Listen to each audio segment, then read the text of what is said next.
Hello from Cork. Hello from New York. It's Misha Moira Shanachie Corky.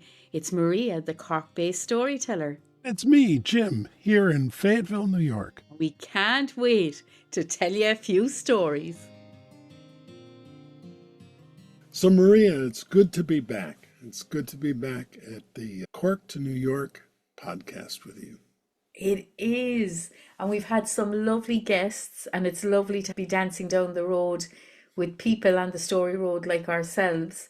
But it's also really nice to be just here with you. And this one is a complete celebration.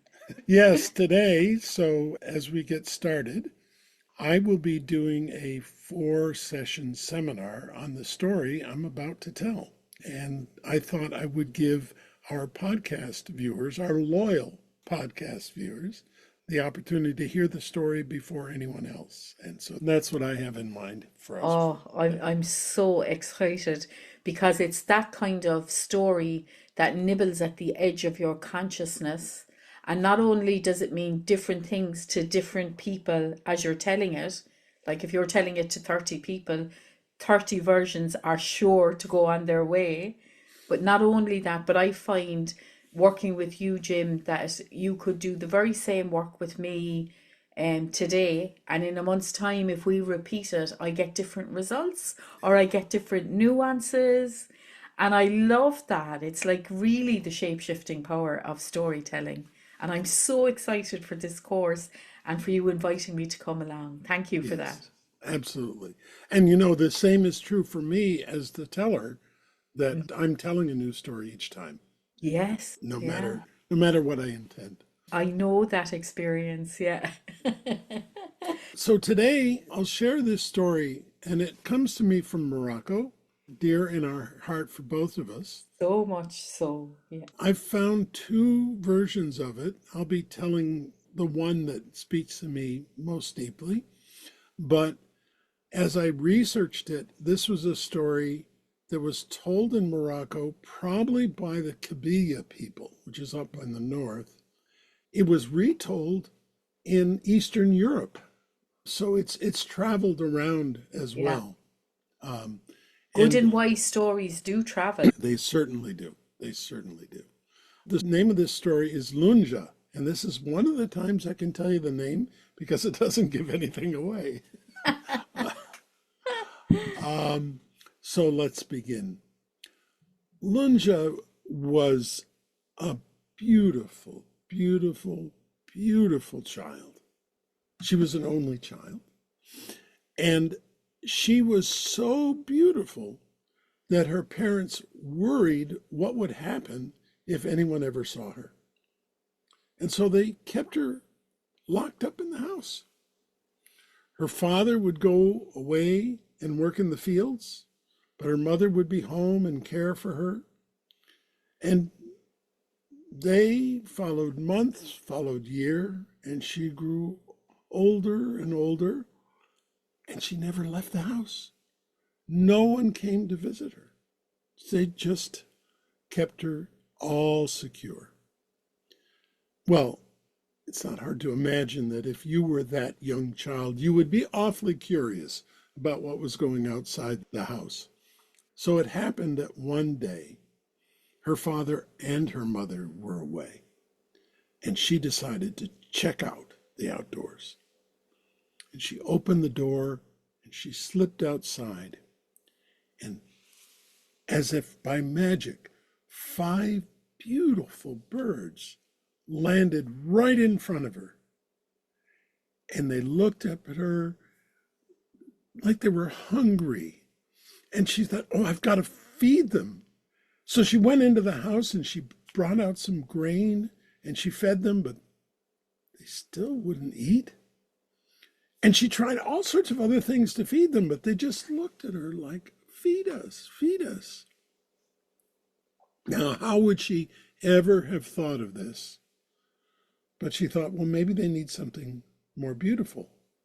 And she took out her mother's jewels. And she brought her jewels to feed to the birds, and they immediately picked them up and they flew away. But they didn't fly far. And she thought, Oh, I'm going to be in trouble now. I've got to get those jewels back. So she went running after them, and they waited until she was almost there, and they flew away again. And every time she got close, they flew just a little further away until they came to the edge of the forest. As she approached them that time, they said, "Don't come any further. It's dangerous here. Our mother is a ghoul." And so they said to her, "Do you want to go back home, or do you want to go with us?" She said, "Let the river that takes you take me." And she followed them in. They traveled through the forest until they came to a great dark cavern. And the bird said to her, "Our mother is inside.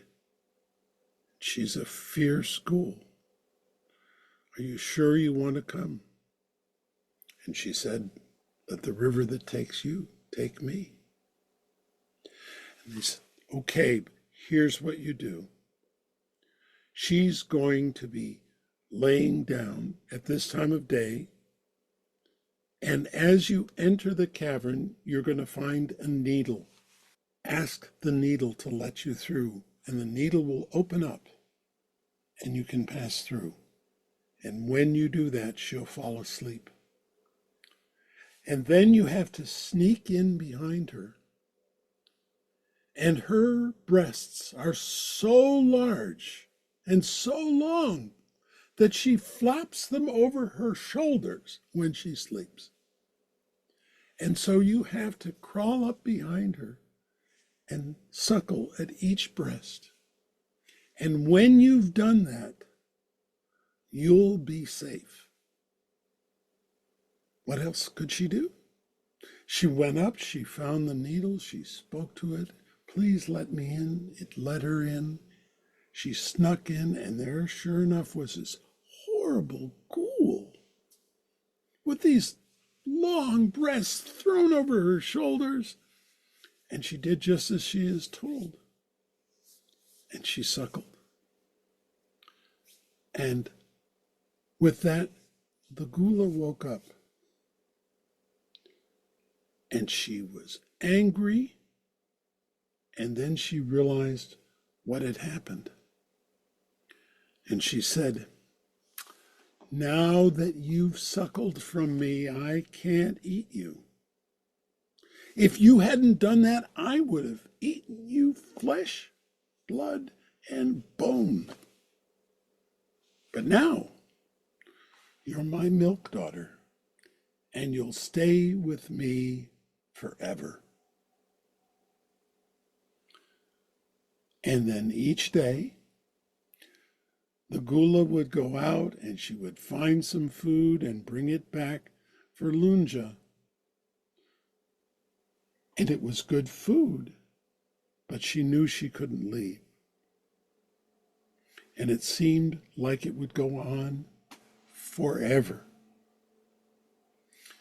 And as she was hiding in this cave, guarded by this ghoula, you know what happened? Her hair grew longer and longer and longer. And every night the ghoula would braid her hair. And then she would unbraid her hair.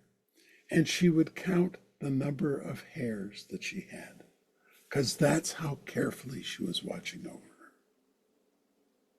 Now, in a remote land, she had a cousin who she had never met, of course. Nobody had ever met her. And this cousin, he was not, he was the son of a sultan. He was all stuck up. He was just a bully. And his friends were just getting tired of how much he would bully them and push them around. So they went to his grandmother and said, "You've got to help us." And she said, "I know this boy. I'll help you." She said, the next time that he pushes one of you, you push him back and you push him into my house, and I'll take care of him. And so that happened. And as they pushed him into her house, she grabbed him by the scruff of the neck and said, "Why are you such a bully? You treat everybody. You're just a weak young boy. You don't know anything. You have a cousin who's being held by a monster, and you won't do anything to take care of her."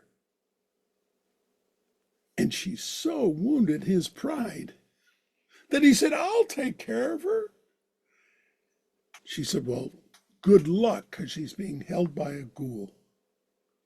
And one thing led to another, and he decided he was going to ride off and find his cousin.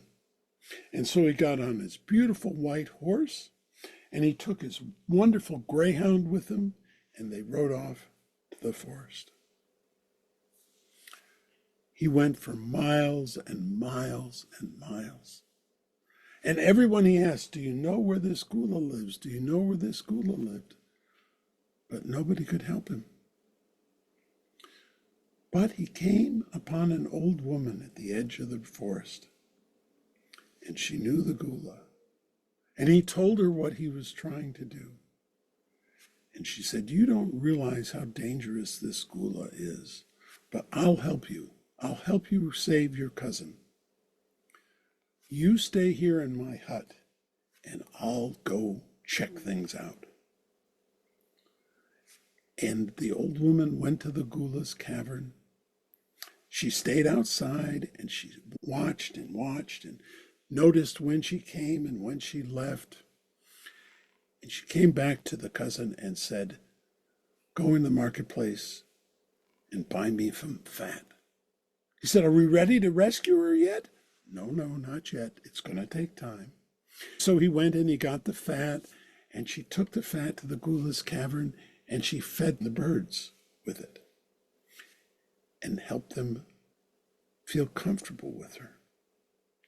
And then a few more days went by, and she kept watching and watching, and she called out to Lunja, "Come, I'm a friend of your cousin's, and we're going to rescue you. Tell us what goes on in there." And so Lunja came out to the edge of the cave, and she told her this and that about when she slept, when she woke up, what she did. And she said, "There's secrets that she's never told me." And the old woman said, "Well, you find out those secrets, and we'll keep working on our plan." Now, this follows for quite a while. And the cousin is just so anxious to get in there and just so impatient. But the old woman says, "We've got to know everything." And finally,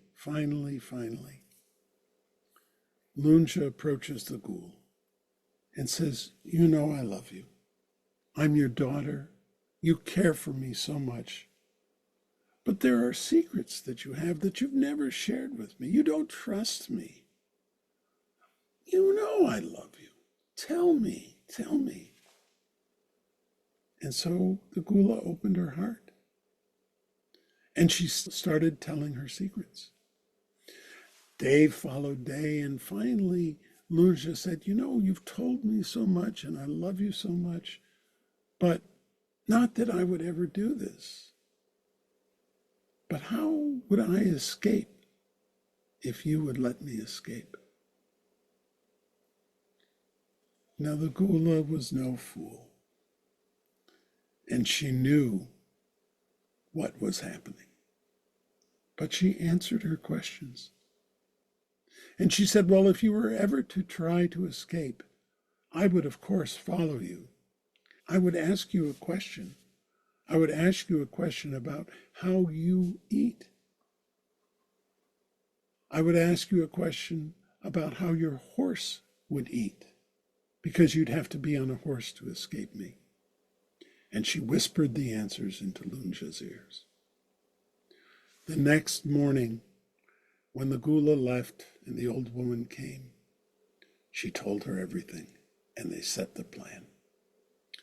Her cousin arrived The next morning, with his greyhound and his horse, she leapt onto the back of the horse, and they started to race off. And of course, the Ghoula knew this was going to happen. And so as soon as they take off, the Ghoula is there chasing them. And she calls out, "Stop, stop, you're going so fast. How is it you go so fast? What do you eat that you not get tired?" And Lunja turned around and called out the answer she had been given: wood and grass. And so the Ghoula stopped, and she started eating wood and eating grass, and it made her heavy and it slowed her down. But in the meantime, Lunja and her cousin kept riding on the horse. And they got further away, and the Ghoula started to catch up again, and she called out, "What is it that your horse eats, that he can run so fast?" And Lunja turned back and said, "He eats his knees." And the Ghoula stopped and started eating her own knees. And of course she couldn't run then. And she called out, "Lunja, Lunja, my daughter, please come back." But Lunja kept riding. And so she called out one more time, "You're going to come across two roads, one red and one white. Follow the red one. You'll come across two springs, one clean and one muddy. Drink from the muddy one. And if you do it wrong, you're going to come across a huge white bird, and he'll offer you food. But when he does, make sure you let some of it drop in your lap.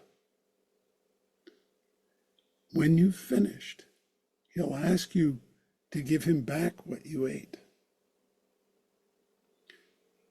And with that, the two of them left the Ghoula far behind. And of course, you know what happens. They come to the two roads, one red and one white. She's supposed to follow the red one, but the Sultan's son says, "Oh, we can't trust her. We'll follow the white one." And they come across two springs, one clean and one muddy. And he says, "Why would we trust her? We'll drink from the clean one." And because they broke what she told her, they came across this big bird. And the bird says, "Here, let me give you some food." And the young prince didn't do as he was told, but she did. And so when they finished their meal, the bird asked for his food back. She gave him what was in his lap. But the prince had nothing to give her. So what would a bird do in those circumstances? She ate the prince and his horse. And she let Lunja continue on her own. So Lunja and the greyhound start to make their way back to the Sultan's palace. The greyhound, of course, knew its way. And as they're getting close to the palace, Lunja takes her knife and she slits open the greyhound and skins him and wraps herself in the greyhound's skin and approaches the Sultan's palace as if she were a greyhound. And the Sultan comes up and sees his son's greyhound and knows something terrible must have befallen him, because the greyhound wouldn't come without him if he was still alive. And so he weeps and he puts the greyhound outside the castle and, gives it some mediocre food, doesn't really give it a place to play because his heart is so broken. Well, the next morning, the bird comes flying back. And its belly is huge because it has the prince and the horse inside it. And he's inside the bird. And he calls out, "Lunja, Lunja." She says, "Yes, cousin. What are you eating? Bran and water. Where are you sleeping? Outside. Oh, I curse my parents who treat you like a dog. Of course they treat her like a dog. She looks like a dog. But the bird keeps coming back and asking this. He asks the same questions until finally a guard overhears. And you know what? He passes it on to the Sultan. And the Sultan realizes that maybe there's a chance of saving his son. And so he brings Lunja into the castle, still looking like a dog, but gives Lunja the prince's bedroom, brings tremendous meals in, and the bird flies the next day. The prince asks again, and she tells him, I've slept in your bed, I've had the best meals. And the prince says, finally, to make a long story short, Lunja slices open the bird. The prince emerges. And when the Sultan and his mother come back the next day, they see Lunja and the prince together. And you know what? I think they had a good life. Oh, Jim. I loved that story.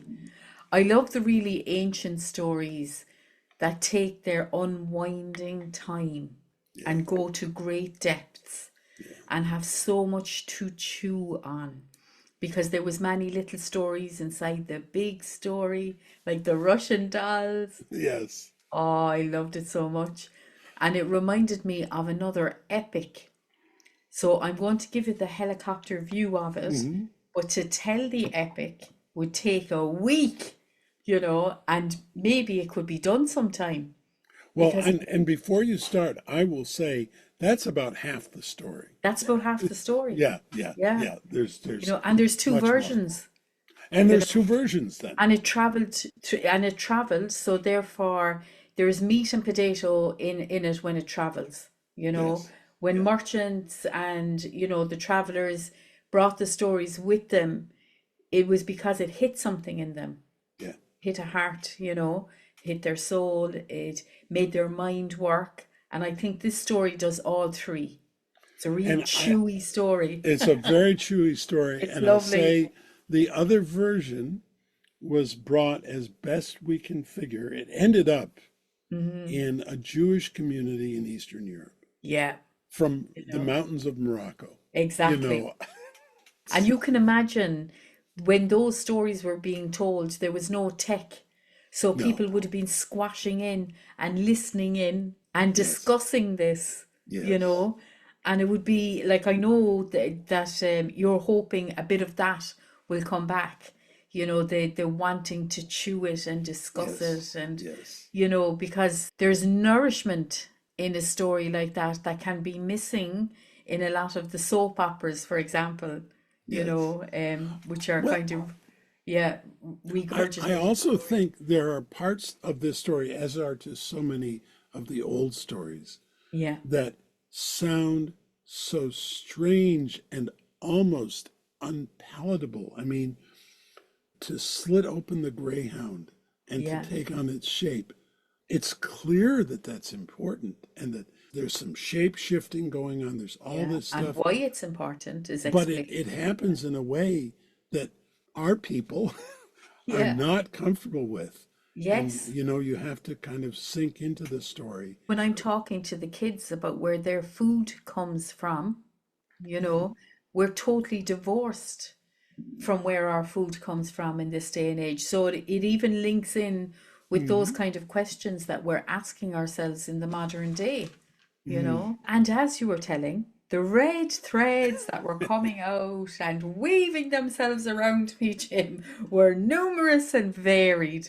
But one of the stories that came to me, another epic like this, so we look a little bit at the helicopter view of it at the moment, but it It takes place in Tory Island in Armagh, in Colin Irwin's country. So very, very near to him, this island of Tory. This story is 3,000 years old, and it talks about how human beings came to take over from the She, from those ones. So it was the big massive battle between the Fomorians and the Tuatha Danann. So it speaks to all of that. And Wonderful. each part of this I have heard as a story. So I'm going to weave them all together now into one story. But I would encourage everybody to dig a little bit deeper into the Irish folklore annals and and explore each story bit by bit, you know. So there was a king, and the king would be made a king by the stone of Tara.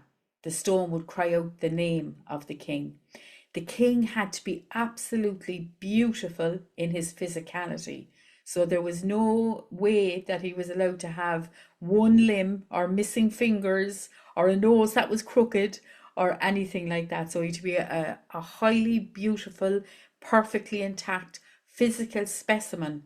So you can imagine in a warrior nation, that was difficult enough to come across, you know.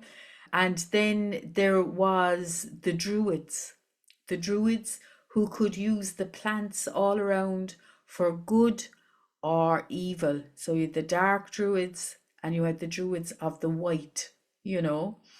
And one of the child druids came into the court one day and gave this horrendous prophecy that the child of the king, whose name was Balor, that he was going to be killed by his own son, by the grandson of the now king. And Balor was not happy about this at all. And he tried to find out, you know, kind of what he could do about this. So he went up to the forbidden round tower of the druids. The reason they forbade people to come was for their own good. And the reason they told terrifying stories was so that the stories would be a guard around the tower to keep the children out, but not Balor. And this day, a number of druids were experimenting behind big stones. And the concoctions that they made, they leaked these noxious steams and smokes of every dark colour that you could imagine. And Balor walked in with his eyes open, and they affected his eyes, and he started to scream. And he came outside, and the druids did their best, but his eyes had transformed into but one eye in the middle of his forehead. And as he grew, the eye grew bigger. And as he grew 3 times, 4 times, 5 times the size of a normal man, because the smoke and the steam from the druids' concoctions had made their way into the molecules of his body. And when he opened that eye and he cast his eye upon you, the first thing that happened was you were turned to stone. But as he grew in powers, what would happen is you would turn into stone, and then you would begin to fold down and down until you exploded, until there was blood and guts everywhere. And all the time he couldn't stop thinking about this horrible prophecy that his own child would kill him, and he decided he'd never fall in love. But you can decide what you want, and your heart will go out and find its own way. And he found a woman that he loved, and he took her to an island, and there they had many children. And the most beautiful of those children, a girl, was called Ethne. She was so beautiful, with a voice so tinkly, that when you came into her presence, you thought that you were in the presence of the She themselves and of the highest echelon of the She. And he thought, she will never know of men. So she walked with the maidens, and he kept her locked up in a tower, in a beautiful prison, preserving her innocence. And she knew nothing of men. until the day that Cian came to be there.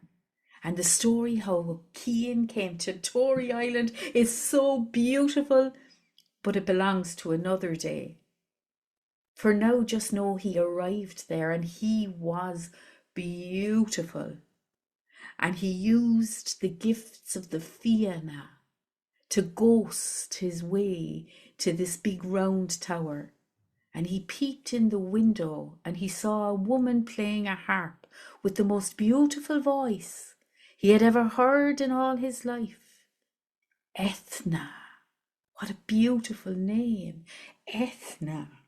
And he climbed in the window, and nature had its way, and soon she was with child, and she did not know what was happening because she had been kept so innocent. And the handmaiden said, "Oh, you were to give birth." And they put their hands on her belly and they said, "Oh, and we will have to hide you from your father, for it is not one child you will give birth to, but three." And when the time came, the roars of labour could be heard all the way down the country of Ireland as far as Cork. And Balor woke to the idea that his daughter was having babies. He sent his armies and he followed lumbering along. It now took 4 men with a special rod to push up the lid of his horrible eye. Ethne begged Cian to leave with the babies to save her children. So he put them into the bottom of a curragh and he headed for the water. And while he was on the river, 2 of those babies were killed, but one survived. One survived that was half God, half human. For Cian was human, and Ethne, the daughter of Balor, a god from the Tua De Danann. And so he went to be minded by Manannán Mac Lir, god of the sea, and Gobnu, who was the great blacksmith god, and Credna, and Dian Ket, who was the fantastic druid that could heal anybody. And they planned the battle and how they would get their revenge on Balor.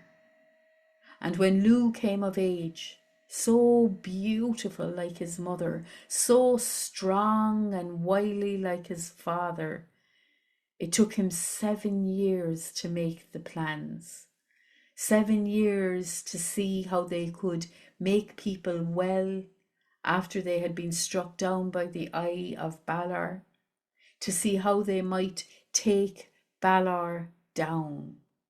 And the day came, and father and grandson, who had never ever met because of the pride of the grandfather, came into battle. One a hulking, huge character, the other on the precipice of manhood.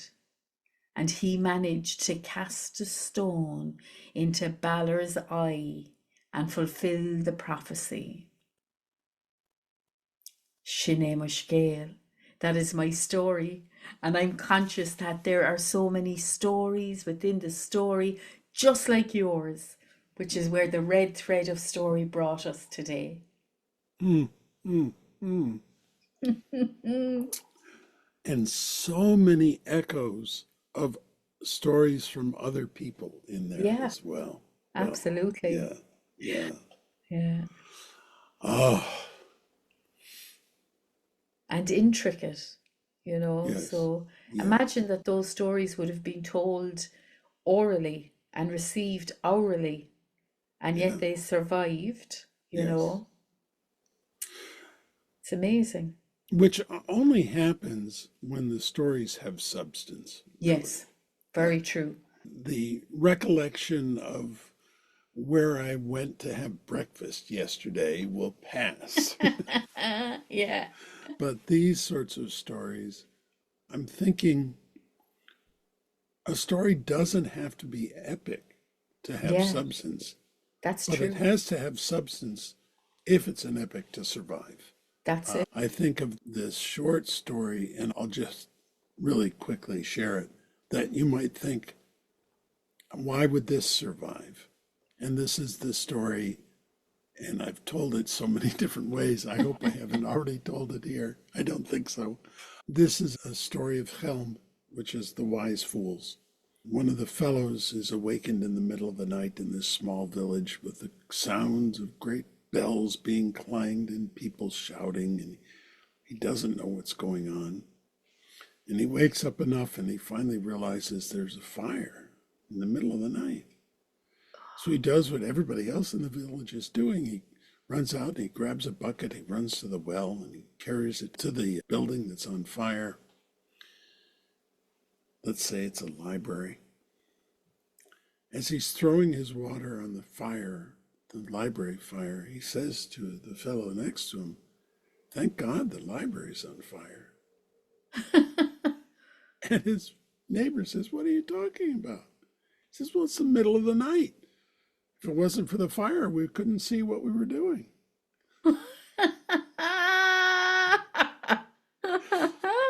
And, this, you would think this is just a silly little story. Why would it persist?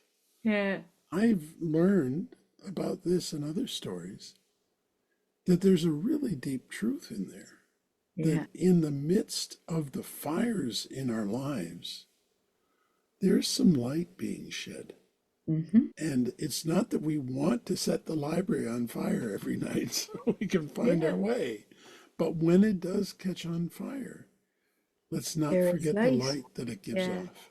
Um, And you've just described perspective, you know.